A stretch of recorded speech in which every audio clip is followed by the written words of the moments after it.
Hi everyone! I'm proud to announce that the app I've been making is now up and running. It's called Matalinhaga and it's essentially a Filipino version of Minute Cryptic. So you could play it right now via matalinhaga.online and I hope you guys enjoy it as much as I've enjoyed making this app. And just to get into the spirit of things, I'm going to try and fumble my way through an explanation about how this works by going over a clue from earlier this week. So I'm going to click on Tuesday's clue, which is, mga sikreto ay nakalista, ibinigkis sa tala, araw at parte ng buwan. So yung surface level reading ng clue, pag binasa mo lang siya as is, parang meron kang mga sikreto, nilista mo siya, tas ipinangako mo siya sa kalawakan. So medyo complicated.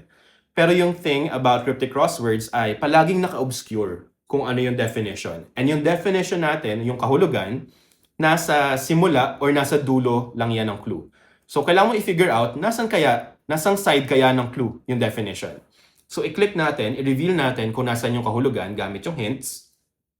And sabi dito, yung kahulugan natin ay mga sikreto ay nakalista. So naghahanap tayo ng isang bagay kung saan nakalista ang mga sikreto. So yun yung final answer natin.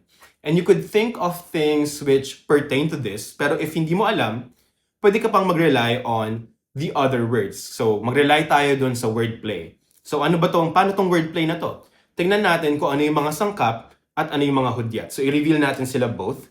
So, sangkap, in English, ito yung father. Ito yung mga panggagalingan ng titik ng final answer. And hudyat, in English, it's indicators. Ito yung nagsasabi kung ano yung mga dapat natin gawin sa mga letters na kinuha natin mula sa father or sa sangkap. Okay. So, sabi dito, ibinigkis sa tala, araw, at parte ng buwan. So parang ang gagawin natin dito, ibinigkis. So pag sinabi nating may ibibigkis tayo, pagsasama-samahin natin siya, itatali natin sila. So pag didikit-dikitin lang natin yung mga words na meron tayo. And anong words yung meron tayo? Yung father or yung sangkap na meron tayo ay tala, araw, tsaka yung buwan. Pero yung buwan, parang masyadong maraming letters, di ba? Kasi 5 letters pa yung buwan, pero 2 letters na lang yung natitira para sa answer natin. Pero sabi kasi dito, parte lang buwan yung kailangan lang natin. So anong parte ng buwan yung kukunin natin dito? Kunin natin yung dulo. So A-N. Anong mabubuo nating salita ay tala-arawan. In English, diary or journal kung saan nakalista ang mga sikreto.